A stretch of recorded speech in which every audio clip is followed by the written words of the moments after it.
Hello, and welcome to Sex Work and Love, a podcast about navigating personal relationships as a sex worker. I'm Delilah. I'm a journalist, filmmaker, and the founder of Outlaw Media, a multimedia platform dedicated to sex worker perspectives on gender, relationships, and society. I'm a queer, femme, multidisciplinary sex worker based in New York City. I've been in the industry for over a decade, mostly as a stripper. Today's episode is part 2 of a conversation with Liz Afton, a therapist who works with clients in the adult industry. Liz was featured in my recent documentary called Beloved, which is a short film about the love lives of sex workers. And she's here on the podcast to continue our conversation about sex workers' relationships from a therapist perspective. Before we begin, though, I have some important community announcements and some news. I haven't released an episode in over a month because I've been busy organizing with local sex workers to move in solidarity with the families of 8 young women, mostly sex workers, who were all murdered by a local serial killer. Last month, we held a vigil in Midtown Manhattan to honor the lives of Jessica Taylor, Amber Costello, Sandra Rajkumar Costilla, Melissa Bartholomew, Karen Vergata, Maureen Brainerd Barnes, Valerie Mack, and Megan Waterman. Their murderer, Rex Heuermann, was a suburban dad from Long Island who owned an architecture firm in Midtown. On April 8th of this year, he confessed to the 7 murders with which he's been charged and admitted to an 8th, that of Karen Vergata. Next month, on June 17th, he will be sentenced in Long Island. Myself and a group of local sex workers are planning to attend the sentencing in support of the victims' families and as a public showing of sex worker solidarity. We want the world to know that we are a united front and that we will protect our own. If you would like to join us, email me at info@outlawmediacompany.com. You don't have to be a sex worker to join us. The media's handling of this high-profile case has continuously disparaged the murdered women and mythologized their killer, causing irreparable harm to the families of the women and posthumously to the women themselves, as though their suffering wasn't already enough. I recently wrote an article for Rewire News Group about our vigil and an in-depth critique of the media's handling of this case and its handling of cases involving sex workers in general. My article is linked in the description if you'd like to read it. In related news, I am now working on a new documentary in collaboration with another local sex working filmmaker named M. Vaughn. M is a documentarian dedicated to archiving sex worker histories, and our new project is a film about media bias against sex workers. To stay in the loop about that, join my Substack, which is also linked in the episode description. One more related announcement. I recently released a new ebook called Who Controls the Narrative?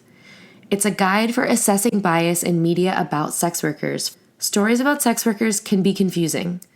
Maybe you found yourself pondering questions like, is Anora a feminist film? What's the difference between decriminalization and legalization? If men stopped buying sex, would sex workers finally be free? The short answer to that last one is no.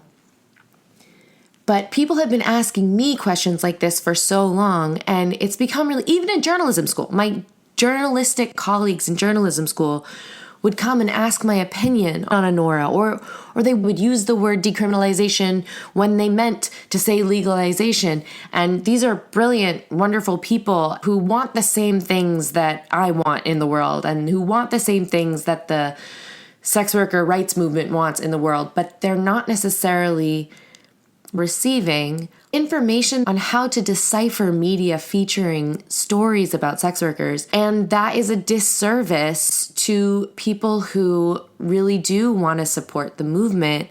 And it's a disservice to anybody who wants to understand the media that they're consuming.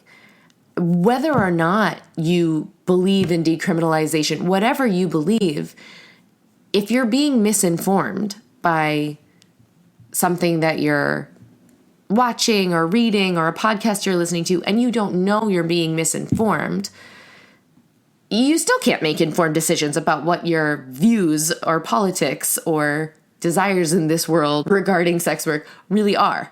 So I made an ebook, and inside you will find an anthology of historical context and resources for better understanding just how bad sex worker representation in the media really is, because trust me, it's probably even worse than you think. And it contains a handy-dandy little cheat sheet that I made to help you assess the media you consume so that you can make informed decisions about whether you think a given film, article, or podcast is treating sex workers fairly.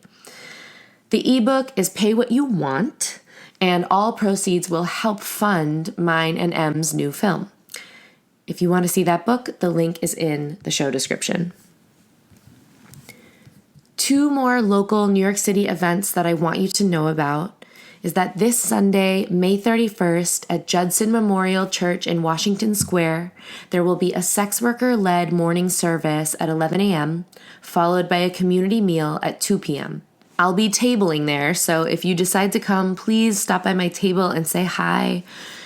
Come have a little chat. I really want to get to know more listeners of this pod. I know some of you already because some of you are my friends, and some of you have become my friends because you listened to this show and you reached out at some point and we started chatting and now we're friends. And some of you have started out as listeners and I didn't know you, and then you became guests on the show. You can go back to an earlier episode this season called Stripper No Stripping, featuring Jessie, who I did not know and is now a friend of mine, and she started out as a listener of the show and ended up on the show. So I always love meeting folks in the outlaw media ecosystem. So sex worker-led service this Sunday, May 31st, Judson Memorial Church. If you can't make it in person, the service will be live streamed, so that link is also in the show description. The very last thing, so many things, is that on Sunday, June 14th in Bushwick, Brooklyn, we will be holding our annual Pride event for the Sex Worker Open Mic. Sex Worker Open Mic is held every few months by a team, including myself, of New York City-based sex workers, and it's a fundraiser for 3 families from Gaza who have ties to our local community. The talent that comes through is always insane because sex workers are amazing, and also the sign-up sheet always fills up. So if you're thinking that you want to perform, come on time and sign up, because there's always like 3 or 4 people at the end who are like, is there still time to perform? And we're like, no, because the sheet's full, so sign up.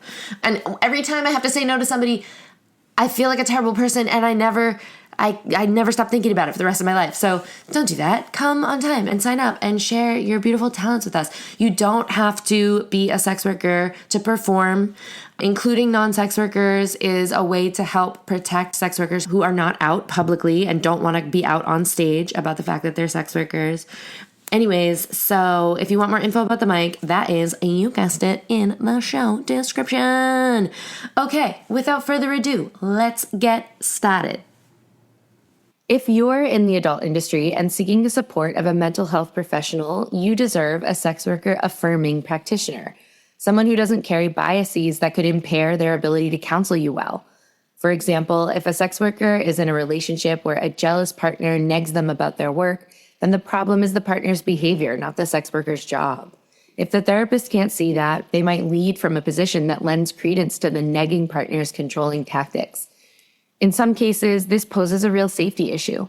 In part 1 of this episode, I interviewed therapist Liz Afton about relationship red flags for sex workers and anyone to watch out for. The right therapist can help people see when they're being mistreated. The wrong therapist can make it worse.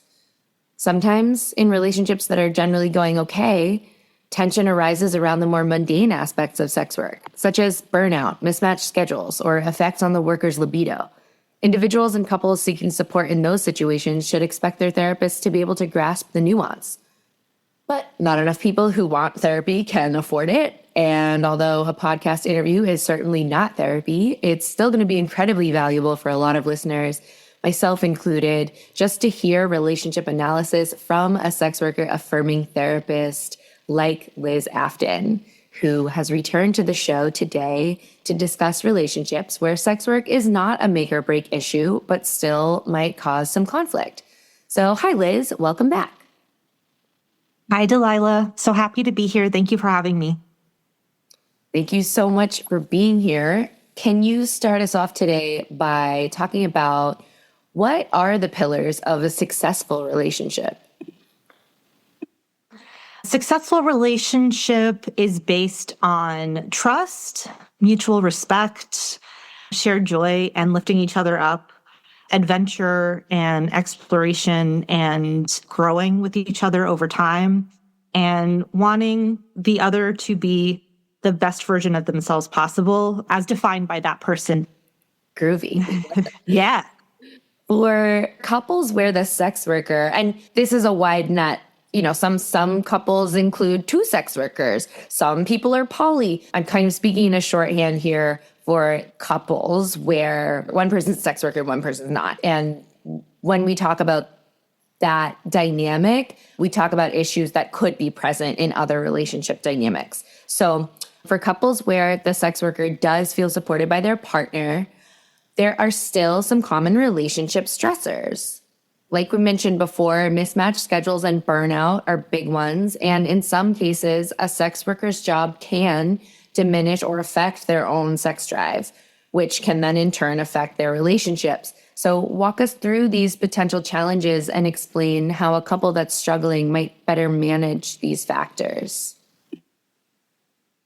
So the first thing that came to mind when you were describing these things is one, to just normalize that this happens with all kinds of different jobs, not just sex work. Many people in relationships are trying to figure out how often they could see each other, are trying to figure out ways to feel connected even when they're burnt out from work. And so, these are human issues is the first thing I want to say. And then in terms of ways to work with the issues you were describing, a major thing is just the concept of aftercare and an understanding that sex work is really exhausting work. You are intimately involved with other people, and you are absorbing other people's energy or having to do the work to create boundaries against that energy, which it drains our energy. Many people have very satisfying experiences in the work, but there's a lot of bullshit that people can be exposed to as well. And sometimes you just want to come home and crash. It's just the natural outcome of any kind of challenging labor. And everybody deserves to be able to crash when they get home. Something that can help with that is aftercare. Everybody should be able to do things that are soothing, that are nourishing, that are meaningful and refreshing for themselves after they've spent a lot of their energy. And so you can do things together that are involved with that, where that person can be themselves without having to turn all of their energy towards their partner. And instead, you could kind of parallel play, watch TV together or a movie or cook together or just co-regulate in some other way where you're spending non-pressured time in relaxing ways together and just taking the pressure off of the intensity of one-on-one connection in a way that would apply to any kind of work. Yeah, totally. This is the first time I've ever dated somebody in nightlife. My current girlfriend, she's in restaurants and bars. So this is the first time I've ever watched my partner crash real hard like that at, 2, 3, 4 in the morning, whatever. And I know the feeling so well. And it's a funny thing that's happening is she's getting the validation as an exhausted nightlife worker because she's dating a sex worker. And I'm like, girl, I get it. It's capitalism and it sucks. And I think a lot of aftercare is so personal. Everybody decides what's going to work for them. I had a partner who insisted that I come home from the club and wake them up and cuddle with them and in the middle of the night. And I'm like, no, I want to go smoke weed and write and listen to music after I work at the strip club. I do usually just want to come home and be in my own world because I've been dealing with lights and music and drunk dudes and drunk strippers. And it's just a lot. Thank you for bringing that up because space is also a really valid part of aftercare and just general relationship maintenance. If we're really focusing on trust and mutual respect, that doesn't have to be threatening. It actually is a really core part of a healthy relationship is having interdependence, and you're each having your own lives, and you're each developing an understanding of how you operate and what you need. And once you understand that about yourself, then you could advocate for yourself in the relationship, and you can get your needs better met and meet your partner's needs better as a result. So time alone is not a threat to a healthy relationship, and in fact is something that reinforces the strength of the relationship. The rest of the relationship really demarcates how challenging these challenges are in general. Because like if you're dealing with a partner, like how we were talking about in part one of this episode, where your partner is super jealous and cagey about your work, you coming home from work and needing some space or some decompression or to not have sex, or to talk about what happened at work and like be emotionally supported and want to laugh at the weirdos that you met or disclose something uncomfortable or bad that happened to you. That kind of goes out the window if you have a partner who's defensive and antagonistic about your job, and then it can compound these things. Time alone is not a threat to a healthy relationship, and in fact is something that reinforces the strength of the relationship. Another kind of nuanced aspect of all this is the sex workers who do feel their sex drive being affected by their job, which is it's a real thing that happens to some folks, not everyone. But having a partner can really make that better or worse. Like in some scenarios, no, it's completely individual and you're going to be more asexual through doing sex work either way, but whatever. But like the tenor of the relationship really tends to make a difference. So now I want to talk about the main couple in the film, Frankie and Rory. Frankie is a sex worker and Rory is dating a sex worker for the first time. And they open up about Rory's struggles with jealousy early in the relationship and how he was able to overcome his insecurities. Can you talk about the importance of curiosity in a relationship and specifically how that applies to sex work? Yeah, absolutely. First, I just want to say it was such a delight to get to know this couple through your film. I just can't even tell you how charmed I was by them, what a beautiful relationship that they have, like what awesome, fascinating, brilliant, fun, sweet individuals they were. I just really enjoyed that. So thank you so much for bringing my awareness of them into my life.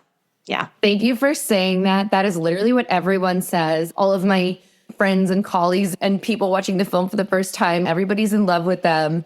And it makes me so happy because these are like personal friends of mine. Frankie has been one of my friends since high school. And it's such a joy to be able to share this wonderful human with people and watch her be so loved and watch Rory be so loved. Yeah, just had to say that.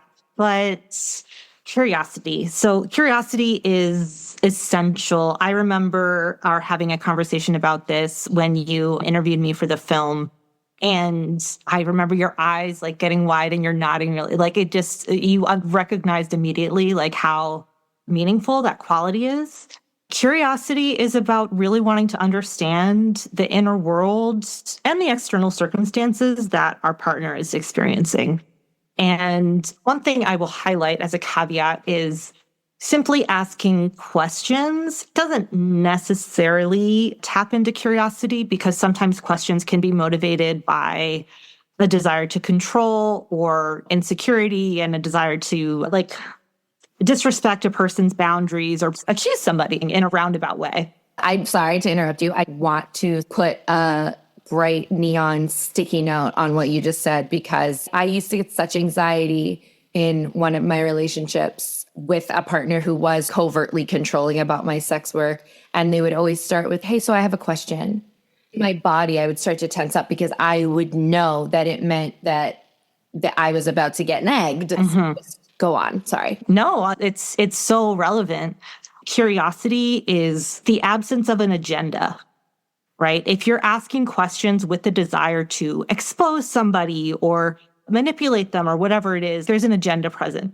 Real curiosity is like, tell me about your day, like what was happening. Just really wanting to understand what your partner's experience was so that you can have ultimately like a more truthful, authentic, connected relationship. That's also just like such a therapist phrase, like, let's get curious about that, and there's a reason. There's a reason why this word is used so often. It really taps into a blank slate of connection. We're not bringing in our projections. We're not wanting to make somebody into something that they're not. We're really wanting to show up as their whole selves and invite others to be their whole selves. And you can feel the difference. Like you said, your body had these somatic cues, even if you didn't consciously have the understanding as of yet articulated that you are about to be manipulated or you are about to be undercut or hurt or abused in whatever way. And your body was bracing. And, on the other side of it, you might feel softening in your body. You might feel an opening in your heart, softening in your facial expression when you really feel at ease with somebody. And curiosity is like that core ingredient. Whatever my job is, whatever I'm doing with my time, but especially as a sex worker, because it's not just about the work, it's about living in this stigmatized identity. I want my partner to want to know what I think and feel and what my experiences are with that work and be able to step into my perspective and leave theirs behind. There's this really pivotal moment in the film where Rory is describing how he came to overcome the obstacle of his own insecurity by realizing that he was viewing Frankie's work through his own eyes instead of through Frankie's eyes. Not enough sex workers get to enjoy the experience of having, whether it's their partner or their family or their friends or whoever, society in general, being genuinely curious about what our lives and our communities and our cultures are like and our experiences. Okay, what advice would you give to a couple where the sex worker does feel supported by their partner, but the partner wants to hide it from their family? So the partner wants to hide it from the partner's family. And then what if the partner wants to hide it from their friends? So when we're hiding things, we are reinforcing shame. When we want to keep something in the shadows and we don't want to speak openly about it, there's an implication that there's something wrong with that. So when a partner wants to hide anything about their partner to their friends or family, they're communicating to their partner that there's something that's wrong with them, that isn't attractive or permissible to be sharing with other people in their lives. You are blocking real connection and that person being connected to the rest of your world.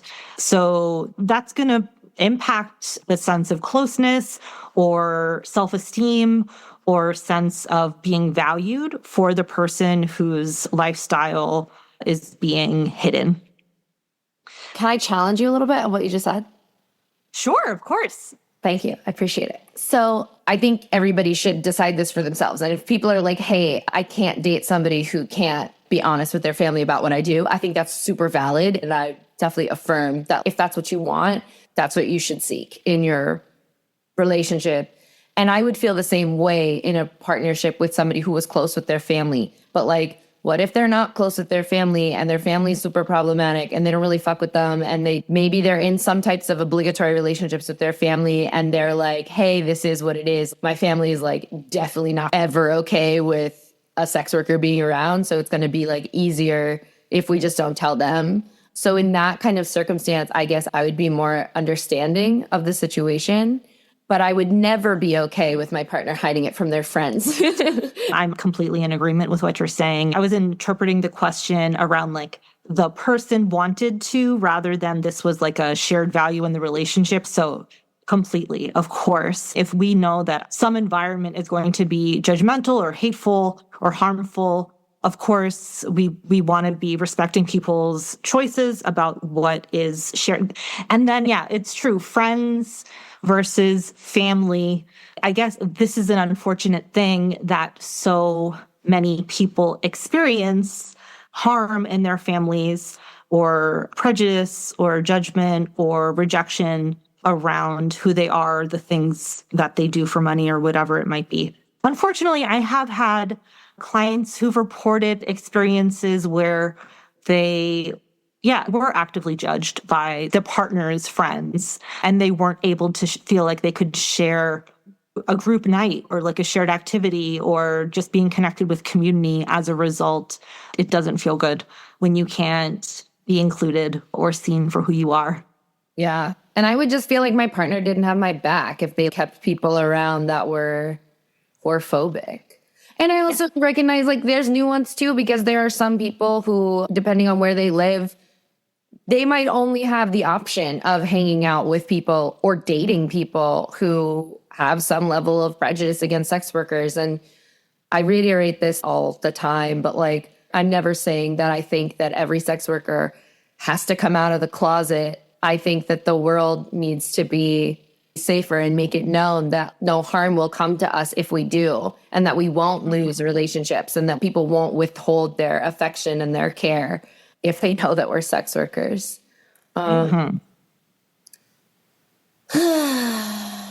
It's yeah. Yeah, it's heavy. Yeah, it's a lot. And unfortunately, kind of ending on like a little bit of a heavy note too, because I wanted to squeeze in one sneaky question that kind of should have been in the first part of this episode. But the reason I'm putting it here is because many listeners who have walked the path from partnership to parenthood know that co-parenting can suddenly reveal biases in your partner that you did not know existed before. So some people who feel like they're in a relatively stable or healthy relationship, suddenly you have a kid, and then all this other stuff starts to come up and come out. And something happened in the film that I wanted to touch on here that I think is a sort of foreshadowing of the way that this kind of issue could manifest. So in the documentary, a webcam model who worries that her boyfriend might be addicted to porn, like her boyfriend watches so much porn that she's literally worried he's addicted. She says that her boyfriend also told her that he didn't know if he wanted to have kids with her because she's a webcam model. And so even if the boyfriend himself didn't consume porn, I would still take grave issue with what he said and the thinking behind it. And I just wanted to hear your take on the situation. I would like to say that some of the absolute best mothers I've ever known were also sex workers. And it was an enormous pleasure and honor to work with so many people with so many experiences in the sex trade, especially in my work in the legal setting that I did earlier in my career. And so many of those folks were criminalized or experienced violence in a relationship that then got in the way of that they're being able to be the mother that they would like to be to their kids. You know, there is such a deep misunderstanding of what sex work means for a person. Ultimately, people are doing sex work so that they have more independence. They have more time. You make more money in less time, and then you could spend time with your kids more, you know, and better quality time. Or you might have access to resources so that you can support your kid going to a different school or whatever it might be. It often is facilitating a person's ability to be a better parent as a result of what they get out of the work. And I really saw the impact of structural harm, structural oppression when sex work was interpreted as something harmful for parents when I was in that setting. There's so many consequences that can arise from having a kid with somebody who is biased against sex workers. And that's not to blame the sex worker who reproduces with this person. I've seen people trying to take kids away using these overarching biases in the court system to paint usually the mother or femme parent or whatever, the feminized parent, usually the birthing parent, to paint them as irresponsible risk takers, maybe associated with drugs, or using these like multiple biases to weaponize a system that's already so rigged against family justice and gender justice.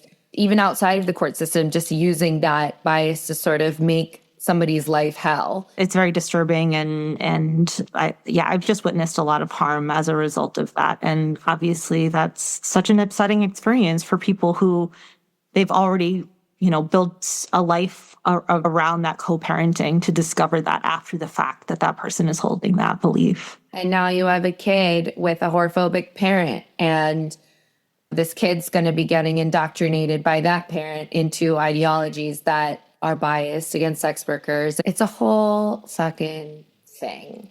And it's gross. Just the I'll date a sex worker, but I won't take them seriously enough to potentially parent with them based solely on the grounds that they're a sex worker. Before we go, Liz runs a free private virtual support group for sex workers. The group is held first Monday of every month. Please reach out if you're interested. Folks can email me at therapy@lizafton.com. And I wanted to mention 2 communities that I'm a part of that offer trustworthy mental health care, I think, for sex working community. One is Manhattan Alternative. They are a listing of mental health care providers with a focus on alternative sexuality. And then the Kintsugi Therapist Collective is a community for therapists with a disability justice perspective that really supports therapists being our whole, imperfect selves. Cool. Thank you so much. I will leave your info in the episode notes. So that concludes this 2-part series with Liz Afton. Again, she is featured in my new documentary about the love lives of sex workers. Information about the film is linked in the episode notes. Thank you so much, Liz. Thank you, Delilah. I appreciate you.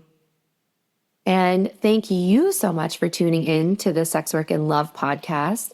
If you'd like to support the show, you can become a free or paid Substack subscriber.